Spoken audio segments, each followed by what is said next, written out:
अस्सलामुअलैकुम, खुश आमदीद आपका आफिया से मिनी ब्लॉग में। तो कैसे हैं आप सब? उम्मीद करती हूँ कि अच्छे होंगे। आज हम निकले हैं एक बहुत ही प्यारे से सफ़र पर। मैं और आसिफ जी जा रहे हैं मीरा रोड से मुंबई मरीन लाइन घूमने। सोचा आप लोगों को भी अपने साथ इस खूबसूरत सफ़र पर ले चलते हैं। और आज आसिफ जी का मूड बहुत अच्छा था, इसीलिए आसिफ जी ने कहा चलो हम चलते हैं घूमने। तो सबसे पहले हम पहुंचे स्टेशन, जहां से हमारी ट्रेन आनी थी। स्टेशन का माहौल काफ़ी अच्छा था और आज तो हमें बस मुंबई की सैर का इंतज़ार था। और लीजिए जनाब, हमारी ट्रेन भी आ गई। हम फौरन ट्रेन में बैठ गए और शुरू हो गया हमारा सफ़र। ट्रेन में बैठकर बाहर के नज़ारे देखने का अपना ही मज़ा है। रास्ते में जो खूबसूरत मंजर नज़र आए, हमने सोचा क्यों ना आप लोगों को भी दिखाया जाए। बाहर का मंजर देखने से पहले आप लोग आसिफ जी का बाल देख लें। बाल कटिंग कराए थे तो उनका बाल कैसा लग रहा था आप लोग को? मुझे तो बहुत अच्छा लग रहा था। काफ़ी बड़े कर लेते हैं, फिर जाके करवाते हैं अपने बाल सेट। तो अब आप देख सकते हैं हमारा बाहर का नज़ारा, जो कि एक ट्रेन जा रही है। और आज का मौसम काफ़ी अच्छा था, इसलिए सफ़र और भी खूबसूरत लग रहा था। आसिफ जी के साथ मस्ती, और जहां मैं और आसिफ जी साथ हों वहां थोड़ी बहुत मस्ती ना हो तो ये हो ही नहीं सकता है। फिर आसिफ जी ने फ़ोन लिया और कहा क्यों ना बाहर का नज़ारा दिखाया जाए, जो कि बाहर का मंजर बहुत मस्त दिख रहा था। बारिश का टाइम है तो इसीलिए सारे पेड़ हरे भरे खूबसूरत से नज़र आ रहे थे। और जब एक ट्रेन जा रही हो दूसरी आ रही हो साइड से, तो अपना मज़ा ही अलग देता है। तो जैसे कि आप सब देख सकते हैं कि कितना खूबसूरत दिख रहा है ये जगह। जब ट्रेन चलती रहे और मंज़र हमसे दूर जाता रहे, वो मंज़र अलग ही लगता है। मुझे तो ये सफ़र देख के बहुत मज़ा आता है कि ट्रेन चलती रहे और हम देखते जाएं नज़ारे। ऐसा किसको किसको पसंद है, आप लोग मुझे ज़रूर बताएं। लेकिन एक बात का ख्याल ज़रूर रखें कि अगर आपको बाहर से वीडियो या फ़ोटोज़ लेना है तो अच्छे से पकड़ के रखें और दरवाजे के ज़्यादा करीब ना रहें ट्रेन में। और वीडियोस बनाना था, इसीलिए मैंने थोड़ा सा ये बाहर का सीन लिया, वरना तो मैं खिड़की के पास बैठती वहीं से देखती रहती हूँ, मुझे वहीं से अच्छा लगता है। लेकिन बाहर इतनी हवा आती है कि पूछो मत, बहुत मज़ा आता है। लेकिन अपने को एहतियात भी तो रखना ज़रूरी है। फिर आखिरकार हमारी मंजिल आ गई, हमारा स्टेशन आ गया मरीन लाइन स्टेशन। फिर मैं ट्रेन से बाहर आती हूँ। आसिफ जी ने कहा मैं तुम्हारी एक वीडियो लेता हूँ। मैंने कहा ठीक है। फिर आसिफ जी ने अपनी ब्लॉगिंग शुरू कर दी, जो कि आसिफ जी ब्लॉगिंग करने में थोड़ा बहुत शर्माते हैं क्योंकि उनको आदत नहीं है, लेकिन मैं हूँ ना संभालने के लिए। ब्लॉगिंग कर रहे थे लेकिन कुछ बोलते नहीं हैं, अक्सर वो बोलते हैं तो अटकते हैं, उनको आदत नहीं है।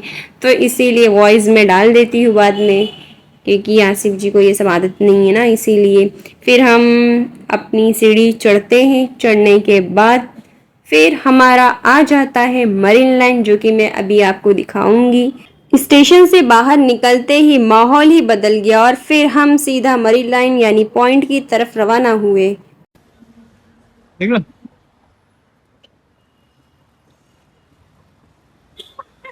हाँ। और आपको पता है मरीन लाइन का जो स्टेशन का ब्रिज है, उस पे से चढ़ के ये ब्रिज पे आना था। इधर से रास्ता बंद था। मैं इसके नीचे से जाने की कोशिश कर रही थी लेकिन नहीं जा पाई। फिर क्या था, फिर हम दोनों ने अपना दिमाग लगाया और हम दोनों ने ऊपर से कूदकर इस ब्रिज पर आए।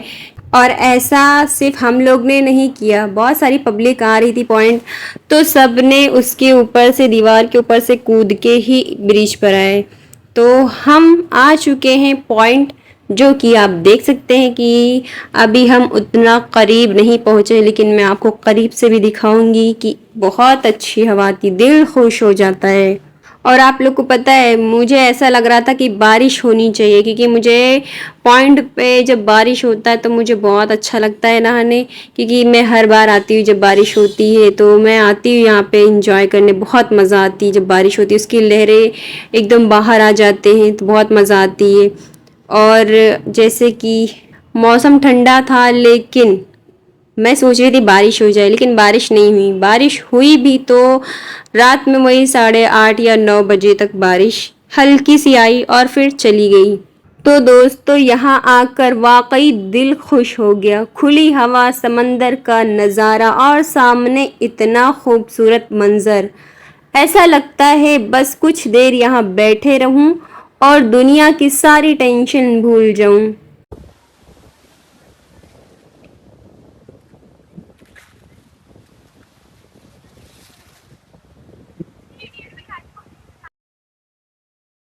और फिर क्या था, मैं और आसिफ जी अपना शूज़ दिखा रहे थे। हम दोनों ने साथ में वाइट मैचिंग लिए थे, जो कि हमें बहुत पसंद है वाइट, और ब्लैक भी बहुत अच्छा लगता है मुझे। ब्लैक एंड वाइट चीज़ें मुझे बहुत पसंद है। ये जगह मुंबई की उन खूबसूरत जगहों में से है जहां आकर सुकून सा महसूस होता है। हमने यहाँ बहुत इंजॉय किया, तस्वीरें बनाई, वीडियो बनाई और आसिफ जी के साथ बहुत सारी मस्ती भी की।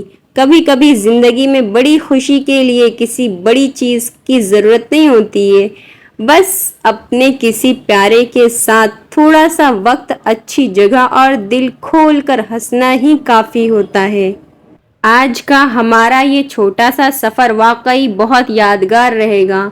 मीरा रोड से ट्रेन का सफ़र, रास्ते के खूबसूरत नज़ारे, मरीन लाइन पहुंचकर और फिर यहाँ आकर इतनी सारी मस्ती, हमने तो बहुत इंजॉय किया। उम्मीद है आप लोगों को भी हमारे साथ ये सफ़र अच्छा लग रहा होगा। अगर आपको हमारा ये ब्लॉग पसंद आया तो वीडियो को लाइक करें और चैनल को सब्सक्राइब करें और कमेंट में अपनी राय ज़रूर बताएं कि मुंबई में आपकी पसंदीदा जगह कौन सी है। मैं आसिफ जी की वीडियो बना रही हूँ और आसिफ जी मेरी वीडियो बनाने में मसरूफ़ हैं। हम दोनों का एक अलग ही मुकाम चल रहा था कि पहले किसकी वीडियो ज़्यादा अच्छी बनेगी। मैं कहती हूँ आसिफ जी, ज़रा अच्छे से चलें, मैं आपकी वीडियो बना रही हूँ। और आसिफ जी मुझे कहते हैं पहले तुम सीधी खड़ी हो जाओ, मैं तुम्हारी वीडियो बना रहा हूँ। यानी कि सैर कम और एक दूसरे की वीडियो बनाने का काम ज़्यादा हो रहा था। और कभी मैं आगे चल रही हूँ और आसिफ जी पीछे से वीडियो बना रहे हैं, और कभी आसिफ जी आगे आगे चल रहे हैं और मैं उनकी वीडियो बना रही हूँ। ऐसा लग रहा था जैसे हम घूमने नहीं बल्कि एक दूसरे के फोटोग्राफर बनने आए हैं।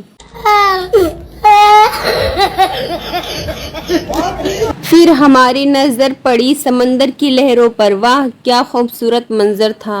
और आसिफ जी कभी आ रहे हैं कभी जा रहे हैं अपनी वीडियो में, ऐसा अपना वीडियोस बनवा रहे थे।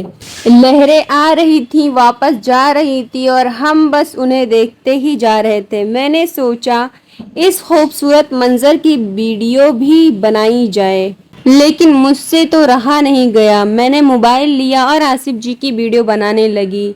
और यही तो मज़ा है दोस्तों, जगह खूबसूरत हो और साथ में अपना पसंदीदा इंसान हो तो आम लम्हा भी ख़ास बन जाता है। कभी मैं आसिफ जी को कहती हूँ इधर देखें आपकी अच्छी वीडियो बन रही है, और मैं आसिफ जी को कहती हूँ रुको रुको अभी तुम्हारी अच्छी सी वीडियो और बनाती हूँ। और कभी आसिफ जी मुझे कहते हैं रुको रुको अभी तुम्हारी अच्छी वीडियो बनाता हूँ। फिर मैं ज़रा सा पोज देती हूँ और आसिफ जी कहते हैं बस बस इतना पोज काफ़ी है, और मैं कहती हूँ वीडियो अच्छी आनी चाहिए वरना दोबारा बनवाऊंगी तुमसे। बात तो सही है। दौड़ना तो पड़ता है। तो दोस्तों हमारे साथ घूमने का एक फ़ायदा तो है, हम दोनों एक दूसरे की वीडियो भी बनाते हैं और एक दूसरे की टांगे भी खींचते हैं।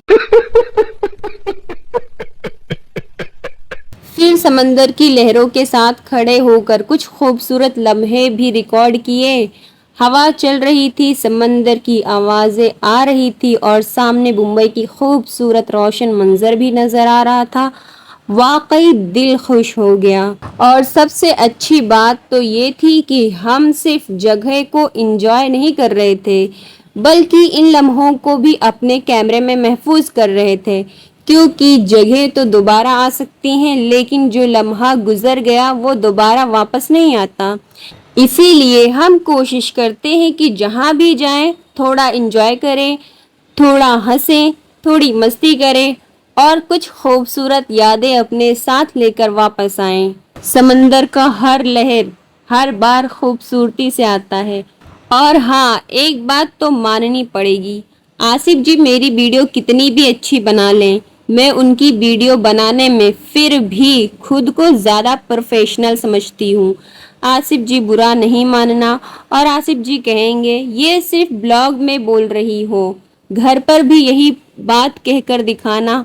साले का खोपड़ी तोड़ साले। और आपको पता है हमारी सैर में यही छोटी छोटी नोक झोंक चलती रहती है, कभी हंसी, कभी मजाक, कभी एक दूसरे की वीडियो और कभी बस खामोशी से समंदर को देखना। लेकिन यही छोटे छोटे लम्हे हमारे लिए सबसे ज़्यादा खूबसूरत यादें बन जाते हैं। तो अगर आपको हमारी ये वीडियो अच्छी लगे, प्यारी लगी हो तो हमारी ये छोटी सी वीडियो को लाइक करें, सब्सक्राइब करें, कमेंट करें और लोगों को भी शेयर करें। और अगर आपको यहाँ पे आना है तो आप मुझे बता सकते हैं, मैं फिर आपके साथ चलूंगी।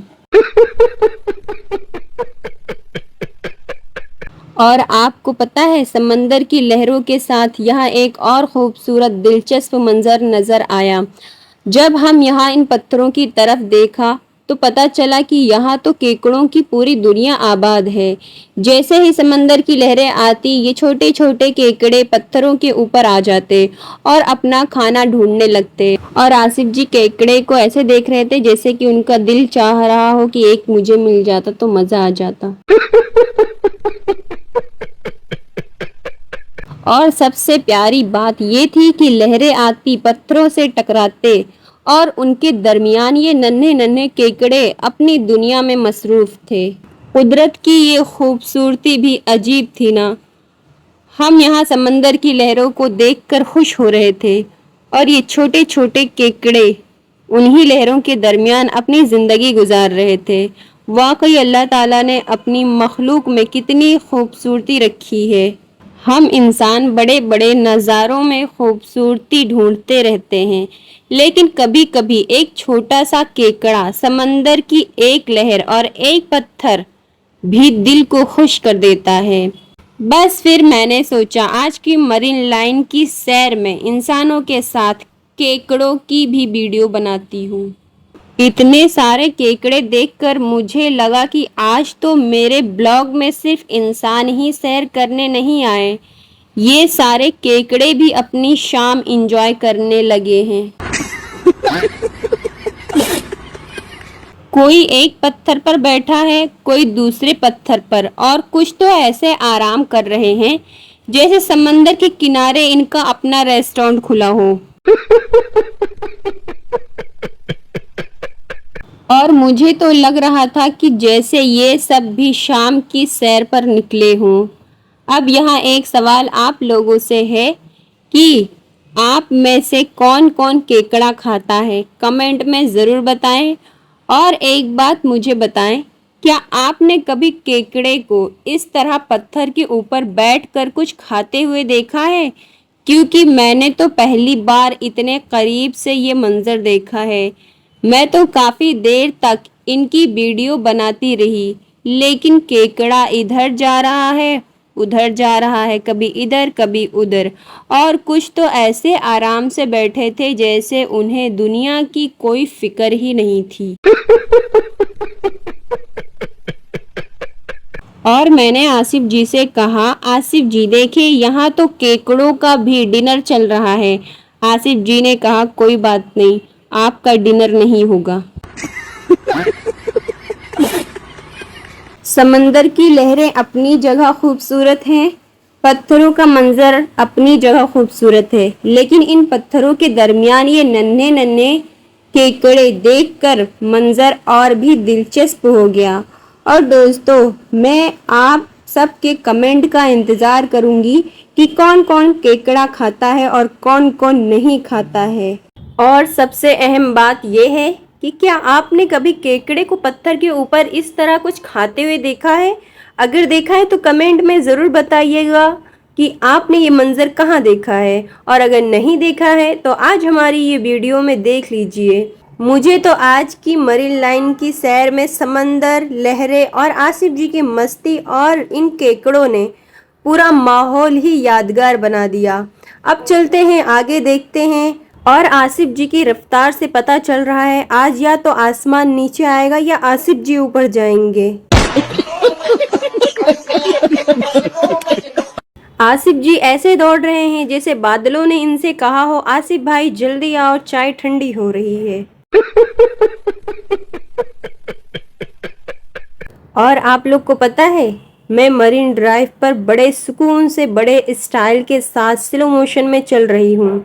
सामने समंदर और खूबसूरत आसमान, ठंडी हवा और मुझे लग रहा था जैसे किसी फिल्म का सीन चल रहा हो। लेकिन पीछे से आसिफ जी की आवाज़ आ रही थी, आफिया थोड़ा जल्दी चलो। मैंने कहा आसिफ जी मैं स्लो मोशन में चल रही हूँ, जल्दी कैसे चलूँ? आसिफ जी बोले ये स्लो मोशन है या कछुए की रफ्तार।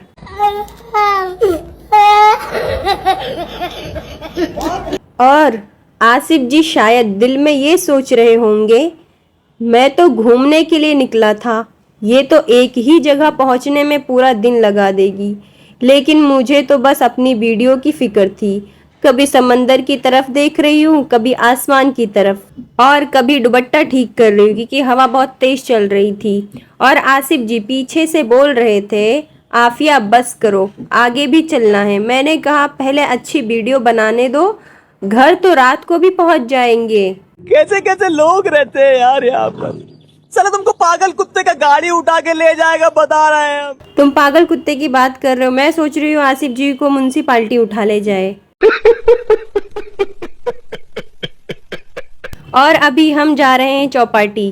पॉइंट हमारा घूम के हो गया क्योंकि यहाँ से चौपाटी बहुत नज़दीक थी, तो हम चलते चलते आ गए, चौपाटी भी घूम लिए और हमें लगी थी भूख। हमने सुबह नाश्ता किया था घर से, तो मुझे और आसिफ जी को लगी थी भूख, तो हमने खाया पाव भाजी। जो कि क्या करें, भूख तो लगी थी, खाना तो पड़ेगा। बाहर का तो हम खाते नहीं, पसंद नहीं पड़ता है, बाई चांस कभी खा लेते कोई अच्छी चीज़ रहती तो। और यहाँ पे हमारे पास कोई ऑप्शन नहीं था क्योंकि हमें खाने में पाव भाजी अच्छी लगती। फिर हम लोग खा के आते इधर चटाई लेते हैं अंकल से, फिर हम यहाँ पे बैठते थोड़ी देर, गेम वगैरह खेलते बैठे रहते। शाम का टाइम है, लोग बैठे हुए हैं, हवा खा रहे हैं और इंजॉय कर रहे हैं। और इन्हीं सब में मैं और आसिफ जी भी शामिल हैं, जो कि हम भी हवा खा रहे थे। बहुत ठंडी मस्त हवा आ रही थी यहाँ पर, लेकिन चौपाटी का सारा बालू गायब हो गया, पता नहीं किसने चोरी कर लिया। और ये आसिफ जी को देखें, जनाब ऐसे आराम से वीडियो बना रहे हैं जैसे पूरे मुंबई की सैर का खर्चा और जिम्मेदारी इन्हीं के सर पर है। खाओ माँ कसम। अरे गजब की कौन सी बात हुई आप? मैं कह रही हूँ आसिफ जी जरा कैमरे की तरफ देखें, वीडियो बना रही हूँ। और आसिफ जी ऐसे एक्टिंग कर रहे हैं जैसे आज पहली बार कैमरा देखा हो। कभी इधर देख रहे थे और कभी उधर देख रहे थे। और मैं सोच रही हूँ कि भाई आप वीडियो बनाते हैं या खुद हीरो बनने की तैयारी कर रहे हैं। क्या बात है सर, क्या बात है सर, क्या बात, ये बात। मैंने आसिफ जी से कहा वीडियो बना रहे हैं या आप अपनी फ़ोन का आखिरी सांस तुड़वा के ही मानेंगे। ग्रीन, येलो, रेड, मुझे तो लगता है आसिफ जी का फ़ोन हमें ट्रैफिक सिग्नल दे रहा हो। ग्रीन वीडियो बनाओ, येलो ज़रा रुक जाओ, रेड बस अब फ़ोन बंद करो। लेकिन आसिफ जी भी कमाल करते हैं, फ़ोन ने इतने इशारे दे दिए मगर जनाब ने ब्लॉगिंग फिर भी नहीं छोड़ी। आप लोग बताएं, अगर आपके फ़ोन की स्क्रीन ऐसी झिलमिला रही हो तो आप वीडियो बनाते रहेंगे या फ़ौरन फ़ोन को आराम देंगे? वैसे आसिफ जी की मेहनत को दाद देनी पड़ेगी। फ़ोन कह रहा था बस करो और आसिफ जी कह रहे थे नहीं, मैं अपनी मेहनत पे पानी नहीं फिरने दूंगा, चाहे फ़ोन अपना दम तोड़ दे। और सच बताऊं, जहां भी हम जाते हैं आसिफ जी का एक काम तो पक्का है, पहले मेरी वीडियो बनाएंगे, फिर अपनी वीडियो बनवाएंगे और आखिर में कहेंगे आफिया अब बस करो, वीडियो बनाना बंद करो, खाना खाते हैं। और आज तो चौपाटी पर भी यही होने वाला है क्योंकि जनाब को घूमने से ज़्यादा अब भूख लग रही है। ये हमारी मैडम का हो रहा है सर दर्द, इसीलिए मैं उनको ज़्यादा नहीं कराता हूँ। अबे जल्दी बोल, कल सुबह पनवेल थोड़ा थोड़ा चलना चाहिए, हाँ, और अभी कभी कभी ना पैदल भी चलना चाहिए, सेहत के लिए अच्छा रहता है। और आप लोग को पता है ना योगा करना, योगा। चौपाटी से मरीन लाइन स्टेशन तक आसिफ जी का प्लान। तो दोस्तों, चौपाटी पर खूब घूमने फिरने के बाद अब हमारा घर वापस जाने का वक्त हो गया था। हमें जाना था मरीन लाइन स्टेशन। तो हमने एक टैक्सी वाले भैया से पूछा, भाई मरीन लाइन स्टेशन तक जाने का कितने पैसे लेंगे? भाई ने कहा 100 रुपये। फिर क्या था, आसिफ जी का दिमाग फौरन हिसाब किताब में लग गया। आसिफ जी ने मुझसे कहा, आफिया 100 रुपये बहुत ज़्यादा हैं, चलो पैदल चलते हैं, करीब ही तो है। मैंने कहा, नहीं नहीं आसिफ जी, 100 रुपये दे देते हैं, बैठ जाते हैं। लेकिन आसिफ जी ने मुझे बड़े प्यार से और इत्मीनान से समझाया, अरे नहीं आफिया, बहुत करीब है, बस थोड़ा सा चलना है। और मैं भी बेचारी उनकी बातों में आ गई। मैंने सोचा शौहर कह रहे हैं करीब है तो वाकई करीब ही होगा।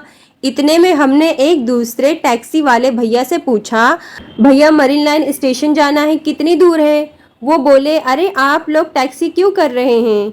सामने वो वाइट बोर्ड नज़र आ रहा है ना, बस उसके आगे जाओ, थोड़ा सा चलो, स्टेशन आ जाएगा। बस ये सुनना था कि आसिफ जी और भी पक्के हो गए। कहने लगे, देखा आफिया, मैंने कहा था ना बहुत करीब है, चलो चलो। और मैंने भी कहा, अच्छा चलो। अब दोस्तों, हमें क्या पता था कि ये थोड़ा सा चलना हमारी ज़िंदगी का सबसे लंबा सफ़र बनने वाला है। हम चलते गए और फिर क्या, चलते ही गए। मैं आसिफ जी को देख रही हूँ और आसिफ जी मुझे देख रहे हैं, और दोनों के चेहरे पर एक ही सवाल था, स्टेशन आखिरी है कहाँ? शुरू में तो आसिफ जी बड़े जोश में थे, चलो आफिया बस आ गया। थोड़ी देर बाद, बस आफिया शायद आगे है। फिर कुछ देर बाद, लगता है थोड़ा और आगे है। और आखिर में आसिफ जी खुद थक गए। मेरे पाँव पहले ही जवाब दे चुके थे और अब आसिफ जी के पाँव भी एहतजाज पर उतर आए थे। फिर आसिफ जी ने बड़ी मासूमियत से कहा, आफिया मुझसे गलती हो गई। मैंने कहा, क्या हुआ? बोले, हमें टैक्सी में बैठ जाना चाहिए था। मैंने कहा, मैं तो पहले ही कह रही थी, आप ही तो कह रहे थे 100 रुपये बहुत ज़्यादा हैं। आसिफ जी बोले, मुझे लगा था बहुत करीब है। मैंने कहा, हाँ करीब तो था, बस हमारे पाँव से। और आप लोग को पता है, इस वक्त हमारी हालत ऐसी थी कि अगर कोई दोबारा आकर कहता बस 5 मिनट की दूरी पर मरीन लाइन स्टेशन है, तो हम वहीं बैठकर कहते, भाई आप ही जाकर ले आओ, हमें यहीं बैठने दो। लेकिन इस सफ़र से हमें एक बहुत बड़ा सबक मिला। टैक्सी वाले के 100 रुपये बचाने के चक्कर में हम दोनों ने अपने पाँव की पूरी फीस दे दी घर आकर डॉक्टर को। और आसिफ जी, अगली बार अगर आप कहेंगे बस करीब है, पैदल चलते हैं, तो मुझे पहले ही नक्शा दिखा देना। आप लोग कमेंट में बताएं, आपके साथ कभी ऐसा हुआ है कि किसी ने कहा हो बस करीब है और चलते चलते टांगे जवाब दे जाएं? ये जो आपको शुरू की येलो लाइट दिख रही है और लास्ट की येलो लाइट, वहां तक हम लोग को जाना था, वहां मरीन लाइन स्टेशन था। मैं तो गुस्सा हो गई, बोली मेरे से नहीं चला जाएगा, मैं इस साइड अरे चलूंगी नहीं अब। जाओ, अरे बंद है उधर से, नहीं जा पाओगे। और सच में मैं इतनी थक गई थी और थोड़ी नाराज़ भी हो गई थी, मरीन लाइन स्टेशन की वीडियो भी नहीं बना पाई। आसिफ जी भी शायद समझ गए थे कि अब आफिया को मज़ीद ना छेड़ा जाए, वरना अगला ब्लॉग घर पहुंचने से पहले ही ख़त्म हो जाएगा। पूरे दिन का सफ़र याद करें तो हम दोपहर के 1 बजे घर से निकले थे।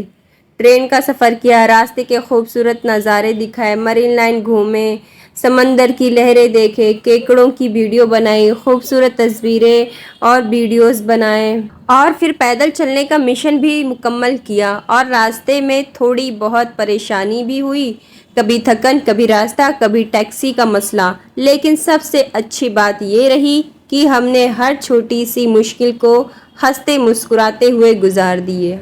और अभी आप देखना, आसिफ जी के पास टिकट है, तो आसिफ जी किसको ढूंढते स्टेशन पे। इधर आओ।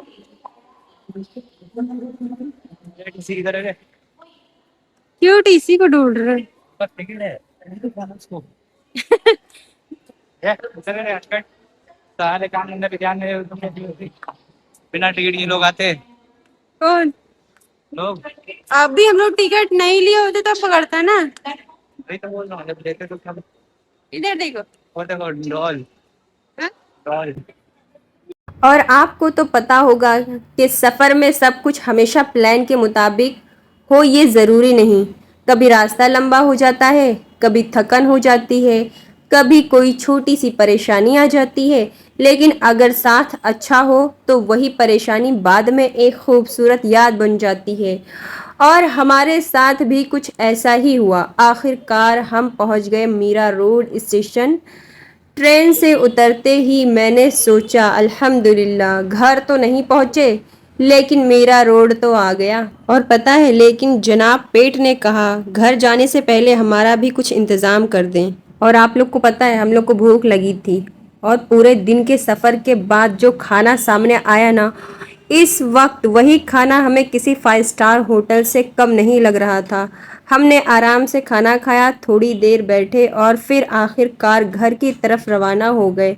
और इस तरह हमारा आज का पूरा सफ़र ख़त्म हुआ, घर से निकलने से लेकर वापस घर आने तक। और सबसे आखिर में एक बात, 100 रुपया बचाने के चक्कर में जो पैदल सफ़र हुआ वो शायद हमें ज़िंदगी भर याद रहेगा। आप लोग कमेंट में ज़रूर बताइएगा, अगर आप हमारी जगह होते तो 100 रुपया देकर टैक्सी लेते या आसिफ जी की तरह पैदल चल पड़ते। अगर आपको हमारा ये ब्लॉग पसंद आया हो तो वीडियो को लाइक करें, चैनल को सब्सक्राइब करें और हमारे साथ ऐसे ही मज़ीद सफ़र पर चलते फिरते नज़र आएँ। फिर मिलेंगे एक नए ब्लॉग, नई जगह, नई कहानी के साथ। तब तक के लिए अल्लाह हाफिज़। दुआ में याद रखें और ख़ासकर मेरे चैनल को सपोर्ट करें।